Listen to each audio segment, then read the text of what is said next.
kama ilivyokuwa ada, tuchukue msahafu ili tuwe pamoja, sababu nikiruka aya mnikumbushe.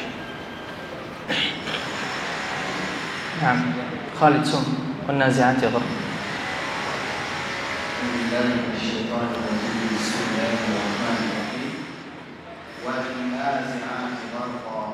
نعم endelea. والناشطات نشطا. نعم.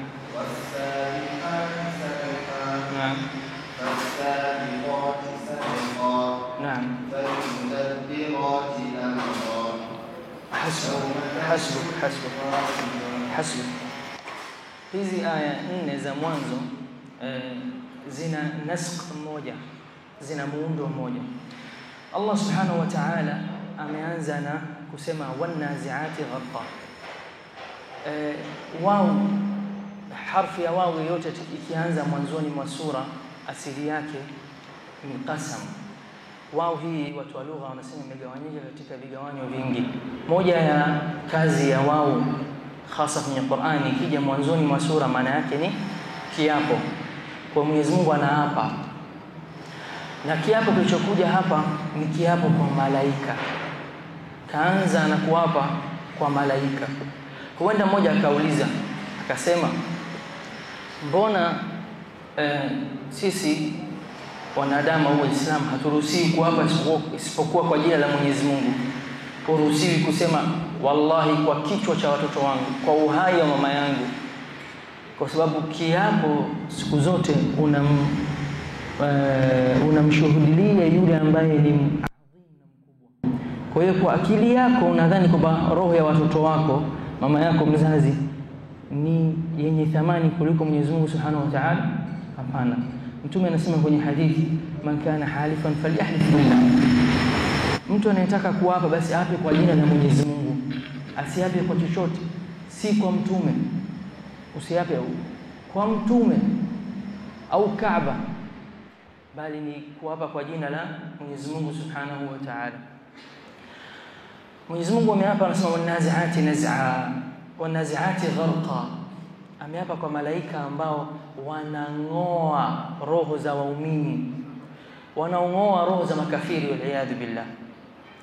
Hawa malaika sampuli ya kwanza wanang'oa roho ya makafiri au wasiokuwa waumini, wale ambao wamekadhibisha risala ya Mwenyezi Mungu Subhanahu wa Ta'ala na mtume wake. Naam, wanazaati gharqa wanashitati nashta. Ameapa kwa malaika ambao wanatoa roho za waumini kwa urahisi na kwa uwepesi. Imekuja kwenye hadithi ya Bara ibn Azib, Mtume Muhammad sallallahu alaihi wasallam anaelezea hali ya wanadamu roho zinapotoka. Yule ambaye alimkadhibisha Mwenyezi Mungu Subhanahu wa Ta'ala, wanakuja malaika ambao nyuso zao zimejaa giza, ambao wanatisha. Yule ambaye alimkadhibisha Mwenyezi Mungu yuko kwenye sakaratul maut, anaona malaika hawapa, roho yake inakataa kutoka, kana kwamba anajificha ndani ya mwili. Sasa wale malaika wanaing'oa ile roho kwa nguvu, mpaka imekuja kwenye hadithi nyingine wanang'oa roho kwenye kila nywele na kila kucha, wanaanza na mguuni, wanaing'oa kwa nguvu. Ndio ile aya inasema law tara idh yatawaffa alladhina kafaru almalaika yadribuna wujuhahum wa adbarahum wa dhuqu adhab alhariq. Siku hiyo malaika pia kwenye sura An-An'am anaambia akhriju anfusakum, tokeni, mlimkadhibisha Mwenyezi Mungu Subhanahu wa Ta'ala na mtume wake. Hapa wanakimbia. Mtume akafananisha akasema ni mfano wa chuma ambayo ina ncha kali. Unaonaje sufi ambayo imeroa maji ikawa imenasa kwenye hizi ncha kali za chuma? Ukiitoa unaitoa katika hali gani? Jamani, unaitoa katika hali gani? Hali ya nguvu. Mpaka saa nyingine baadhi ya sufi inanasa pale. Lakini wanashifati nashta, wanautoa roho za waumini hali ya kuwa wanakuja malaika wakiwa katika hali nzuri, wananukia, wanamwambia ewe roho uliyemwamini Mwenyezi Mungu, toka kwa wepesi. Mtume akafananisha kama kwenye hadithi ya Bara ibn Azib, akasema ni mfano wa tone la maji linavyodondoka katika mdomo wa chombo kwa uwepesi, kisha roho zao zitachukuliwa na kupelekwa juu. Kila mbingu ambayo wanaingia, ikiwa ni muumini, wanasema marhaban, karibu ewe nafsi nzuri, nafsi njema, nafsi muumini Mwenyezi Mungu. Na huku ikiwa hii nafsi yenye harufu ya miski, yenye kunukia, tena hawa malaika watakuwa wanamwombea dua, wanamwambia sallallahu alayhi, Mwenyezi Mungu akutaje huko kwenye malaul a'la, kisha tarudishwa, na kama hadithi inavyosema ndio itakuwa ni makazi yao huko. Almuhimu, yule ambaye ni alimkadhibisha Mwenyezi Mungu, kila atakapofika juu moja ya mbingu anaambiwa ewe, anapokelewa kwa maneno ya kebehi, hali ya kuwa harufu yake ni mbaya, waliyadhu billah. Kwa hiyo hawa malaika wa kwanza, sampuli ya kwanza, sampuli ya pili, sampuli ya tatu,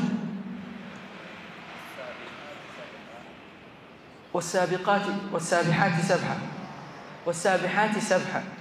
Na Mwenyezi Mungu ameapa kwa malaika ambao wenye kuogelea huko juu, wanaotoka mbinguni kushuka chini mbinguni. Wasabiqati sabqa, na wenye kukimbia kwa haraka. Hii yote inaonyesha hali ya malaika pale pindi ambapo wanapewa amri ya Mwenyezi Mungu, wanakimbizana kuitekeleza.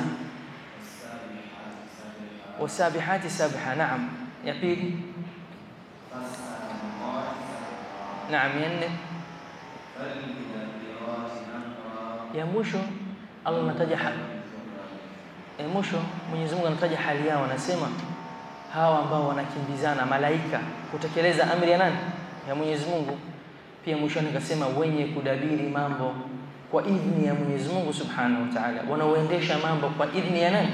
Ya Mwenyezi Mungu. Wanaoshusha mvua, malakul maut anaitwa roho, wanaoshusha adhab, wanaoshusha wahi. Tena imesema kuja kwenye hadithi, mbingu imejaa, hakuna hata sehemu ya kuweka mguu. Kila maudhi ya mbinguni ni malaika anamwabudu Mwenyezi Mungu, ima sajid au raki'. Kuna malaika ambao Mwenyezi Mungu amewaumba kwa ajili ya ibada tu, toka wameumbwa mpaka leo hii wao ni wenye kufanya ibada.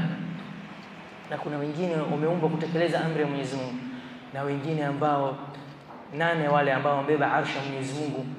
Tena hawa malaika ni wakubwa kimaumbile, kama ilivyo kwenye hadithi, kumbuki vizuri, baina ya masikio yao na mdomo wao ni masira miaka sijui ngapi huko.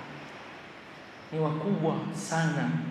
Kwa hawa ni aina ya malaika. Na kisha Mwenyezi Mungu anaingia au anaeleza kwenye sampuli ya tatu au muundo wa tatu wa pili. Na yauma tarjufu rajifa, Mwenyezi Mungu anataja hapa hali ya siku ya Kiyama. Kanuni hii hifadhi kwenye kichwa chako. Kila ikija kiapo lazima ije kinacho apiwa. Nikisema wallahi, wallahi leo nitaswali tarawih yote, kiapo na kilicho apiwa. Hapa Mwenyezi Mungu ametaja kiapo, kilichoapiwa hakipo, lakini kinafahamika kwa ishara. Ishara gani? Baada ya kumaliza fungu la viapo kasema yauma tarjufu arrajif, siku ambayo ardhi itatetemeshwa. Siku anakusudia hapa siku ya mwisho, tatba'uha arradifa. Hii tetemeko la mwanzo ni parapanda. Tulitaja kwenye tafsiri ya sura an-Naba, kupulizwa kwa parapanda ni aina mbili.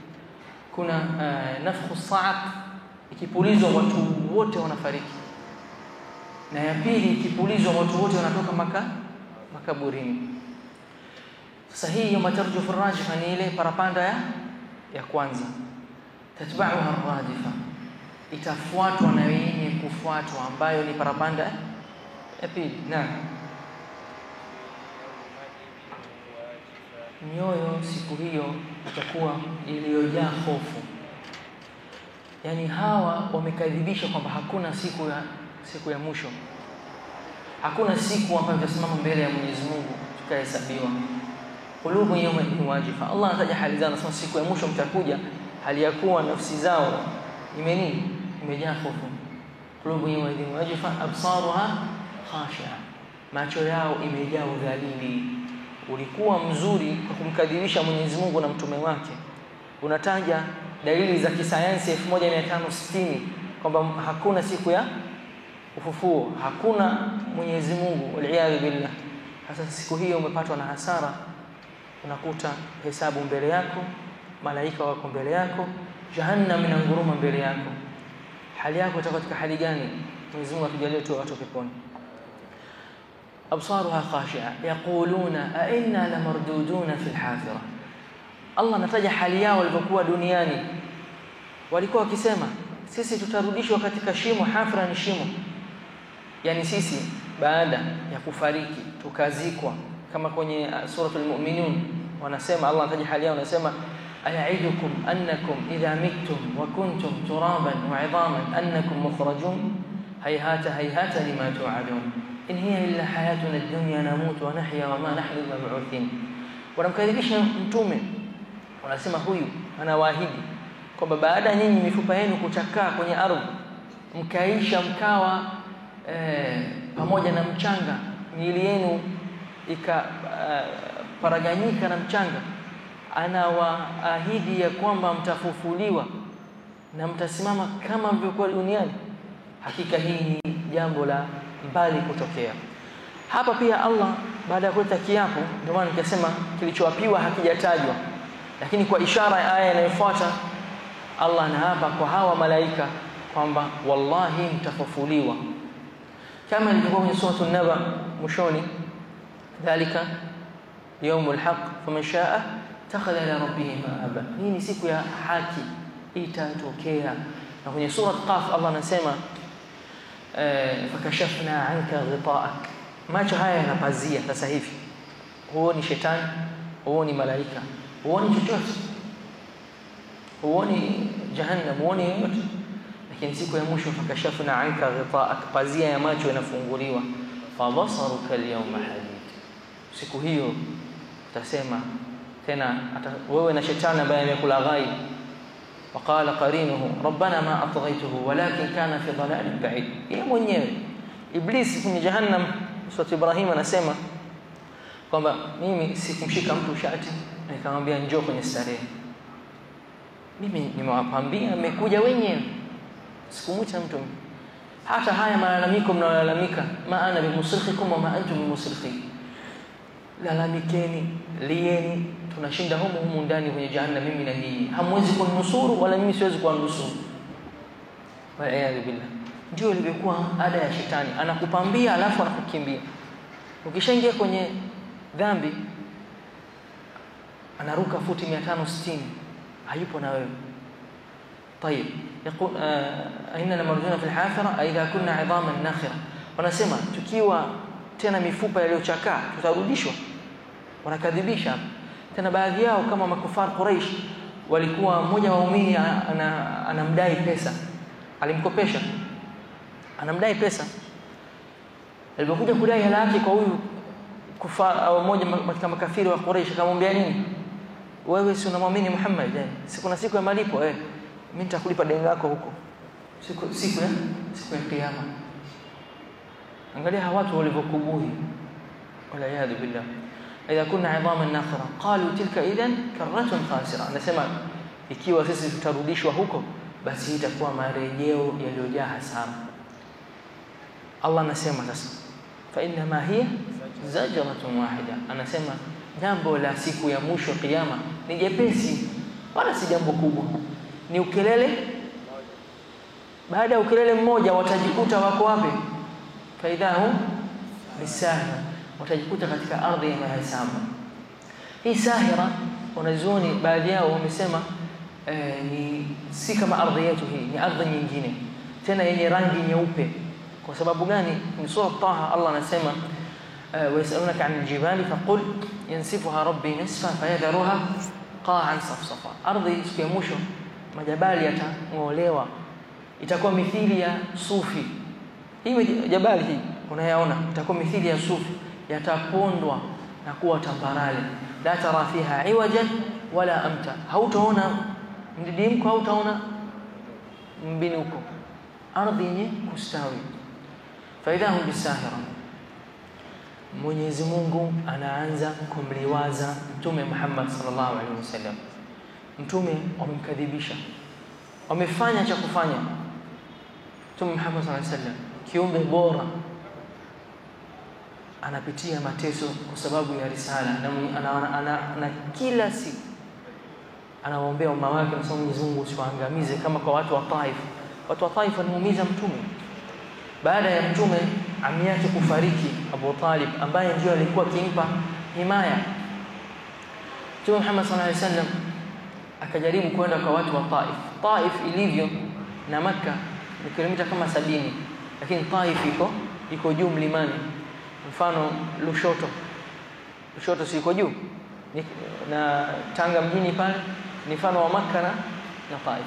Akasema Mtume aende Taif ambaye juu ya jabali, tena hajachukua kipando, kaenda kwa mguu. Kwa sababu gani? Quraysh wasije wakahisi kwamba huyu anaenda kutafuta nguvu sehemu.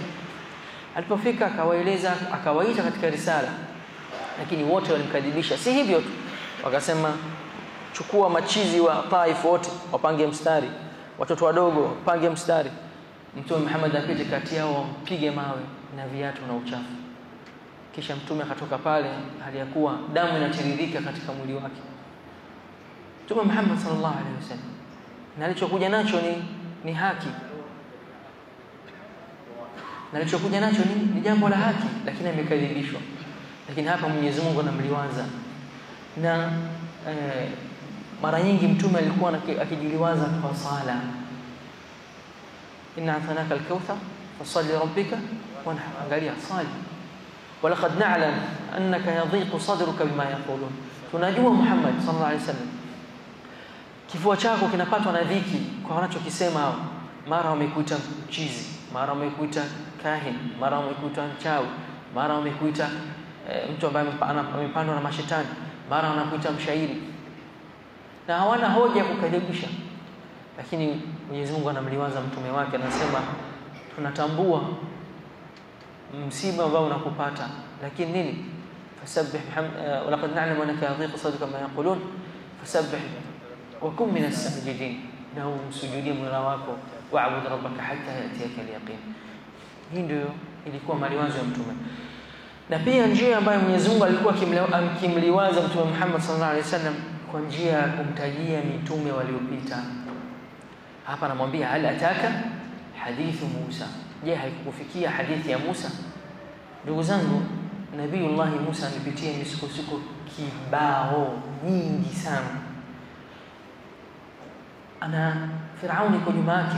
Hao bani Israeli walikuwa wakiuliwa watu wao, wakiwa wakidhihakiwa na Firauni. Mwenyezi Mungu akawatumia Nabiiullah Musa akawatoa kuja kumkimbia Firauni, na Firauni iko nyuma yao, mbele yao kuna bahari. Kisha Allah anamwamrisha Nabiiullah Musa apige kwa bakora yake, zikapasuka njia 12, kila kabila inapita na njia yake. Wanamwona Firauni anakufa mbele yao, wameona miujiza, bahari inapasuka. Mpaka kwenye sura Shuara Allah anasema mpaka ikawa kama taudil adhim, jabali ilikuwa kubwa. Yani ile bahari ambayo imepasuliwa urefu wake umekuwa kama jabali, zikawa njia 12. Walipovuka tu wakasema nini? Kwamba ndama ndiyo Mola wenu. Musa amesahau miujiza yote aliyoona hiyo, lakini wanasema nini? Wamemkufuru Mwenyezi Mungu baada ya kuvuka upande wa pili. Mwenyezi Mungu anawaambia ingieni Palestina, ardhi Palestina, mpigane vita. Allah anawaamrisha kwa sababu kulikuwa na watu wenye nguvu kipindi hicho ambao si waumini. Walimkatalia Musa. Mwishoni akamwambia Musa, yasiwe mengi, nenda wewe na Mola wako ukapigane nao, sisi hatuwezi. Hapa ni Israeli. Wakati walikuwa wakitembea, Mwenyezi Mungu alitoa jabali ikawa ni mfano wa turubai kwao, hawapati unajua, wanalishwa vyakula kutoka peponi, almannu salwa. Lakini mwishoni wanamwambia Musa, mwambie sio Mola wetu, mwambie Mola wako, tushachoka na chakula vya peponi, tunataka tulime wenyewe. Bani Israila, Musa alipata tabu nao sana kwa sababu ya hii kukataa kuingia ardhi ya Palestina. Allah akawaadhibu, akasema kwenye sura al-Maida, yatihuna fil ard 40 sana yatihuna fil ard fala tas'al al-qaumil fasiqin au kafirin. Allah akawaadhibu kwa kukataa kutii amri ya Mwenyezi Mungu, wakawa kila wakitoka sehemu wanakwenda safari wanarudi pale pale. Yani wamepotea ndani ya miaka 40 wanazurura tu. Wanatoka Mumbeanga wanadhani wanaelekea Mtwara, wakishatembea baada ya masaa kadhaa wanajikuta wako Mumbeanga tena. Kwa muda wa miaka 40 adhabu yao. Musa ameondoka na watu 70 kwenye sura al-A'raf. Kila kabila watu 70, wakawa ni idadi yao watu 70. Wakhtara Musa qaumahu 70 rajula limiqatina. Walipofika pale akamwambia nini Musa? Kwanza nataka tumuone Mwenyezi Mungu. Mwenyezi Mungu ajidhihiri hapa. Kila siku nasikia Mwenyezi Mungu, Mwenyezi Mungu. Leo nataka tumuone. Allah akawaadhibu hapo kwa papo kwa kuwapiga radi, wakafariki wote. Musa anamwambia Mwenyezi Mungu, mimi hani mawatoa kwenye makabila yao kule. Leo nikirudi nikaambia wote 70 wamekufa, watanielewa vipi hao? Mwenyezi Mungu akawahuisha upya wote wale 70. Lakini bado walikuwa ni weledi kwenye kumkadhibisha Mwenyezi Mungu Subhanahu wa Ta'ala. Lakini Mwenyezi Mtume Allah anamliwaza, anamwambia hal ataka hadithu Musa, haikufikia habari ya Nabiiullah Musa idh nadahu rabbuhu bilwadi almuqaddas Tuwa. Nabiiullah Musa ana sifa kipekee, anaitwa Kalimullah, mtu ambaye Allah amemsemesha. Mwenyezi Mungu amemsemesha katika bonde la Tuwa, tena bonde ambayo ni muqaddas, tahara. Na kwenye sura al-A'raf Mwenyezi Mungu anasema wakallama Allahu Musa taklima. Allah amemsemesha Musa kwa kumsemesha, taakidi ya pili. Allah amemsemesha Nabiiullah Musa. Na pia katika hiyo muendelezo, lakini tusiingie, si bado tuko kwenye sura an-Nazi'at, nadahu rabbuhu bilwadi almuqaddas Tuwa idhhab ila fir'auna innahu tagha. Mwenyezi Mungu anamwambia nenda kwa Firauna, hakika Firauna amefanya nini? Anachupa mipaka. Naam. Faqul hal laka ila an tazakka, mwambie huyo ambaye amesema hata Iblis anajifunza kutokana na Firauna. Iblis hajawahi kusema kwamba mimi ndio Mola wenu, lakini Firauna anasema mimi ndio Mola wenu, tena Mola mkubwa aliyekuwa juu, ana rabbukumul a'la. Huyu Firauna huyu. Almuhim, angalia uslub ya da'wa. Mwenyezi Mungu anamtuma Musa kwa mtu ambaye kakebehi, hakuna mithili yake katika historia ya dunia hii. Kamwambia faqul hal laka ila an tazakka. Na kwenye sura Taha Mwenyezi Mungu, almuhim hii aya inasema, je, haijafikia muda wewe kujitakase, kumtubie Mola wako na Mola wako anasamehe madhambi yote? Yani Firaun anaitwa kwa uslub mlaini, uslub mzuri kwenye da'wa. Vipi muumini mwenzio ambaye amekosea katika sehemu, tena huoni hata hiyo sehemu yenyewe ni sehemu ya khilafu, unatumia ukali? Huyu Firaun huyu. Kwenye sura Taha Allah anasema faqul lahu qawlan layyinan la'allahu yatadhakkaru au yakhsha, mwambie neno laini jepesi, huenda akakumbuka. Faqul hal laka ila an tazakka wa ahdiyaka ila rabbika fatakhsha, na nikuongoze kwa Mola wako na wewe upate kutukuka. Naam. Faarahu al-ayat al-kubra. Si hivyo tu, haikumtosha hii da'wa uslub mzuri, haikutosha. Musa akamletea miujiza miwili mikubwa.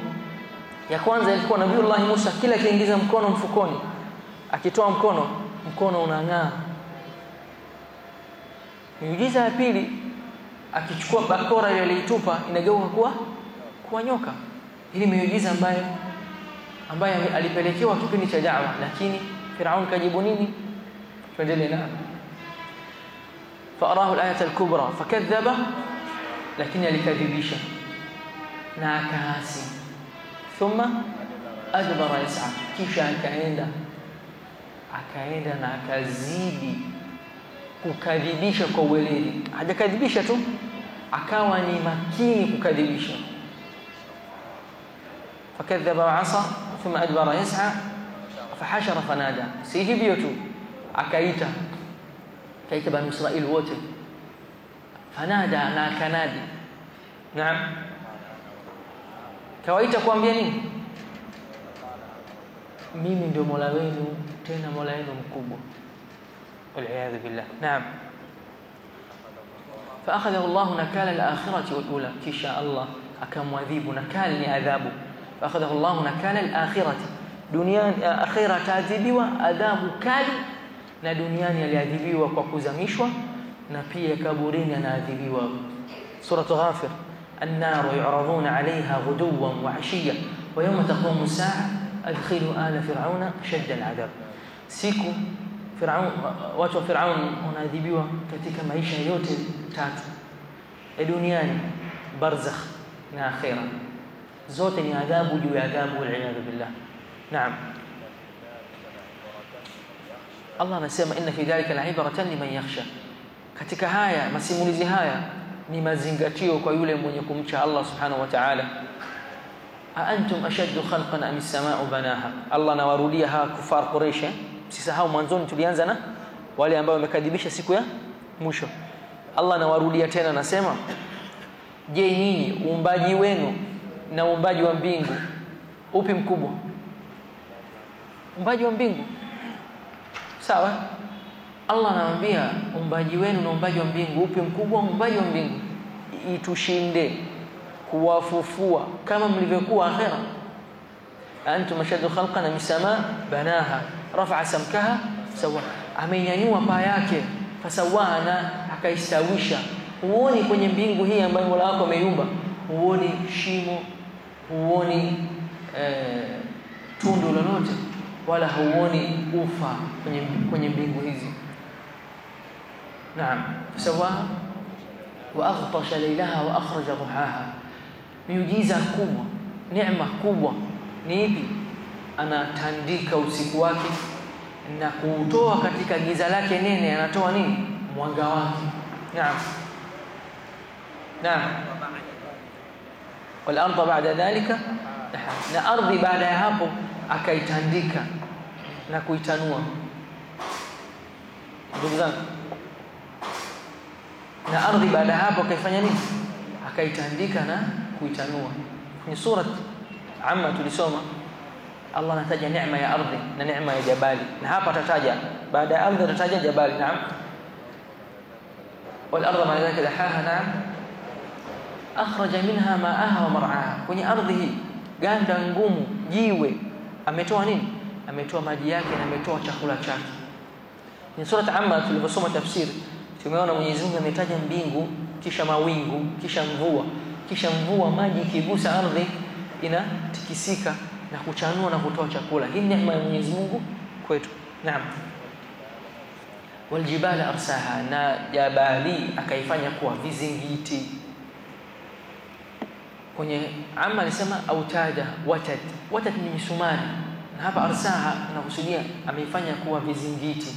Ni sawa na msumari, misumari yale mikubwa, misumari mikubwa ambayo ina nini? Inatumika kuiweka sawa hema. Naam, waljibal arsaha ata'al lakum. Hii yote sikuumba, Allah anakuambia hii yote sijaumba isipokuwa nini? Starehe kwako wewe na kwa wanyama wako. Naam, Allah anasema mpaka pale ambapo tama, balaa kubwa, parapanda itakapo simama. Naam, siku hiyo kaseti ya maisha yako yote, huenda sasa hivi umeisahau, hujui hata moja. Hapa nikikuuliza kabla wiki umefanya nini, hukumbuki chochote, lakini siku hiyo utakumbuka kila kitu ulichokifanya. Yawma tadhakkaru al-insan ma saa, yale ambayo mikono yake imechuma. Naam, na jahannam itakaribishwa na kusogezwa. Waburizatil jahim. Al-buraz ni chochote ambacho chenye kudhihiri, kwa hiyo jahannam itadhihiri. Naam, waburizatil jahim liman yara, kila atakayeona ataona, hata waumini wataiona jahannam inanguruma. Lakini Mwenyezi Mungu Subhanahu wa Ta'ala, waumini pindi ambapo watafufuliwa, watakuwa na malaika pembeni yao, watawaambia msikuwe na hofu wala huzuni. Ala inna awliya Allahi la khawfun alayhim wala hum yahzanun. Nani hao? Alladhina amanu wa kanu yattaqun. Naam. Allah anataja hali ya wale ambao wamechupa mipaka, wale ambao wamechupa mipaka. Naam. Na akatanguliza na kuipendelea maisha ya duniani. Naam. Fa innal jahima hiya almawa, basi huyu makazi yake itakuwa nini? Ni jahannam, waliyadhu billah, ambao chakula chao ni usaa wa watu wa jahannam wanaounguzwa. Chakula chao ni miba, wamepatwa na kiu, wanakimbilia kunywa maji, kumbe maji ile Mwenyezi Mungu Subhanahu wa Ta'ala na wanywesha maji ambayo ni ya moto mno. Pindi ambapo wanakunywa, hapo hapo utumbo wao unafanya nini? Unakatika. Tena wale ambao waliwalaghai wenzao wataomba siku ya mwisho, Mwenyezi Mungu wajaliwa wawe chini yetu tuwashindilie. Waliyadhu billah. Mwenyezi Mungu atujalie tuwe watu wa peponi. Naam. Allah anataja sampuli au upande wa pili, upande wa kulia, yule ambaye atahofia maqama rabbih, ama man khafa maqama rabbih wa nahaa an-nafsa 'anil hawa, atahofia siku ambayo atasimama mbele ya Mola wake na akaikataza nafsi yake na matamanio. Naam. Fa innal jannata hiya al-ma'wa, huyu makazi yake mwisho wake ni peponi. Tena pepo ni daraja tofauti ambayo mito hupita katika mabustani, vyakula vya kila aina, matunda iliyokaribia, haihitaji hata wewe kuruka au kurusha mawe, unafanya tu hivi. Ibn Abbas anasema radhiyallahu anhu, kila kilichopo duniani na akhera yamefanana majina tu. Ukisikia sijui kuna kinywaji cha tangawizi jina, lakini utamu mwingine. Hurul ain wa duniani na hurul ain wa akhera wamefanana jina, sawa? Na kila mmoja Mwenyezi Mungu atamuongezea hurul ain kwa kadri ya Mwenyezi Mungu atakavyotaka. Kuna wale kuwa na wawili, watatu, wanne, tano, 70, 60, 200, 500, adhaaf mudhaafa kadri ya Mwenyezi Mungu atakavyo waruzuku. Watakuwa wanakaa kwenye asira ni kama vitanda, sawa? Ni mfano wa arshi yani. Huku wamekaa wanakunywa na wakila, wakiwahudumia vijana wildanun mukhalladun, vijana wadogo. Wake zao wanapata mimba, wanazaa, na watoto wao hawakui, wanaishia katika umri ule ndio peponi. Kwa sababu gani? Mapenzi ya mzazi kwa mwanae yanakuwa aliyakuwa yeye ni mdogo, lakini akishaanza kuingia baleghe, kwa sababu kijana naye anajiona na mzee wake sawa, sauti ile ile, mapenzi kidogo yanapungua. Nachunguza hata kama wewe ni mzazi, angalia mwanao aliyekuwa ni mdogo zaidi na mwanao ambaye ni ameshabaleghe, mapenzi yako vipi? Wote unawapenda, lakini huyu ukimwona roho yako inafanya nini? Unaona hata huna jambo lolote kumtuma, kwa sababu macho yako yanajiliwaza kuona, na ndio peponi imekuwa hivyo. Naam. Fa innal jannata hiya ma'wa. Yasalunaka 'ani sa'ati ayyana mursaha, wanakuuliza siku ya mwisho ni lini? Fima anta min dhikraha. Mwenyezi Mungu anawaambia mtume wake, wanakuuliza wewe kuhusu siku ya mwisho itakuwa ni lini, siku gani? Mwenyezi Mungu anajibu kwa kumwambia mtume wake sallallahu alaihi wasallam, wewe Mtume Muhammad una ujuzi gani mpaka wakuulize? Na kwenye hadithi ya Jibril kama mnakumbuka, alimuuliza mwishoni, kiyama lini? Akamwambia mal mas'ulu anha bi'alama min as-sa'il, yani yule ambaye anaulizwa. Yani sasa hivi ukija kuniuliza wewe hufahamu, unaamini kama mimi na fahamu, lakini mimi nakwambia yule anayeulizwa ni jahil kuliko anayeuliza, maana wote hatujui. Sawa? Fima anta min dhikraha, wewe uko wapi na kujua siku hiyo ni lini? Naam. Ila rabbika, elimu yake mwisho wake ni kwa Mwenyezi Mungu Subhanahu wa Ta'ala. Naam. Inma anta, kazi yako wewe Mtume Muhammad ni kuwatahadharisha na kuwafikishia ujumbe, wala si kazi yako kuwatajia dini siku ya mwisho. Na hii pia inaonesha ya kwamba matendo mwanadamu yeye mwenyewe awe mustahil. Ukiambiwa siku ya mwisho ni hiyo, huenda hata nafsi yako haitakuwa katika hali ambayo inatarajiwa, lakini hii ni hikma Mwenyezi Mungu amejalia kuwa hivyo, ni siri yake na ni ilmu al-ghaib, hakuna anayejua. Wa indahu mafatih al-ghaib la ya'lamuha illa hu, ufungua ghaiba na Mwenyezi Mungu Subhanahu wa Ta'ala, hakuna anayefahamu. La ya'lamuha illa hu wa ya'lamu ma fi al-barri wal-bahr wa ma tasqutu min waraqatin illa ya'lamuha. Paka jani ambayo linaanguka duniani Mwenyezi Mungu anafahamu idadi ngapi, ipi na kipi na muda gani. Ilmu hii ni ya Mwenyezi Mungu Subhanahu wa Ta'ala, lakini kwa munasaba tumetajiwa alama zake, alama za siku ya mwisho, na sisi sasa hivi tuko katika alama ya siku ya mwisho. فيما أنت من ذكرها إنما أنت منذر من يخشاها كأنهم يوم يرونها لم يلبثوا إلا عشية أو ضحاها. الله نمaliza sura aya ya mwisho tena iliyojaa umakini na ufasaha. Anasema siku hiyo, siku ya mwisho, wakifufuliwa wataona maisha ya duniani si isipokuwa nini? Ashia au duha. Ashia ni baada ya dhuhuri mpaka karibu na kuzama kwa jua. Si kwamba tutafufuliwa siku ya mwisho tutahisi hatukuishi duniani isipokuwa nini? Barzakh, duniani yote isipokuwa ni yale masaa machache. Duha ni baada ya alfajiri mpaka karibu na dhuhur, yani jua kuchomoza mpaka karibu na dhuhur, ni masaa machache. Na kama tulivyosema juzi, kusimama tu kwenye ardhi ya mahshar watakaa miaka 1050, miaka 1050, 0450,000. Na Mwenyezi Mungu anasema siku moja kwa Mola wako ni sawa na miaka 1000 hapa. Siku refu, siku iliyojaa maliwazo, siku ambayo imejaa huzuni. Mama yako, baba yako, mke wako wote wanakukimbia, kila mtu anasema nafsi. Mpaka mitume, Musa atasema nafsi nafsi, Isa atasema nafsi nafsi, Ibrahim atasema nafsi nafsi, Nuh atasema nafsi nafsi, Adam atasema nafsi nafsi. Kila mmoja anahofia, anasema Mwenyezi Mungu amekasirika, na hakuna siku ambayo amekasirika kama siku hii. Lakini Mtume Muhammad, watu watamfuata, watamwambia Mtume, hesabu isimame, watu wahesabiwe. Mtume Muhammad sallallahu alaihi wasallam ataenda mpaka kwenye arshi ya Mwenyezi Mungu, atasujudu.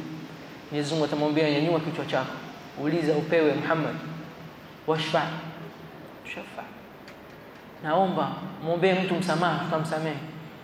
Kisha Mtume Muhammad alijalia dua yake hakuitumia duniani, anasema nimeiweka akiba kwa watu wangu siku ya mwisho. Watakuja watu kama tulivyoeleza katika tafsiri iliyopita. Mtume alipotoka makaburi ya Baqia alikuwa akilia. Masahaba akasema nimewamiss ndugu zangu. Masahaba akasema Mtume, sisi ndio ndugu zako. Akasema nyinyi sio ndugu zangu. Awalasna bi ikhwani? Qala sallallahu alayhi wasallam lastum bi ikhwani inma antum ashabi, nyinyi ni masahiba zangu, ndugu zangu. Watu hawajai kuniona, watakuja baada yangu. Anatamani lao mmoja wao angetumia mali yake yote, uhai wake wote, watoto wake wote, kwa ajili tu apate lahadha kuniona. Anasema masahaba akauliza, akasema wa ana faratuhum ila alhawd, na mimi nitawatangulia katika nini? Katika hawd. Hii hawd hii ambayo Mtume Muhammad sallallahu alaihi wasallam atawanywesha watu wake, na hii ni khas kwa ummat Muhammad. Siku ya kiu hii nakwambia ni siku 1050, jua inashuka mpaka kwenye utosi. Mtume atawanywesha, na watu wa mwanzo kunywesha ni watu wa Yemen. Ni fahari kwao. Almuhim, atakuwa na hawd kubwa siku ya mwisho, na Mtume anasema na wasubiri kule. Na kwenye hadithi kama anavyosema, na wazuia watu wasianze kunywa kabla ya watu wa Yemen. Na anasema watakuja baadhi yao wanataka kunywa lakini watazuiliwa na kuvutwa. Mtume atauliza kwa nini? Atasema hawa haufahamu mtume, hawa wamefanya nini baada yako? Ay bid'a, wamezusha baada yako.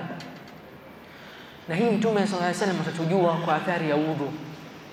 Paji ghurran muhajjalina min athari alwudu. Ghurr kwenye paji, sehemu za udhu zitang'aa, mikono, paji, magoti, mguu. Na ndio mtume atakujua hasara kwako siku ya mwisho, unapita na shafaa ya mtume kukosa kwa sababu tu ya sala, kwa sababu wudhu ni sharti ya sala. Wanazuoni wanasema sharti ni mfano wa ufunguo, na ile mashruti ndio mlango. Ufunguo nini? Wudhu. Mlango sala. Ipi inatangulia kabla? Ufunguo. Kwa hiyo wudhu kabla, inakuja sala. Wewe usali, uchukui wudhu, sala yako yenyewe hivyo mashimo, na bado unatarajia shafaa ya mtume Muhammad sallallahu alaihi wasallam. Subhanakallahumma bihamdik, ashhadu an la ilaha illa ant, astaghfiruka wa atubu ilayk. Kishki TV, nuru ya dini yako.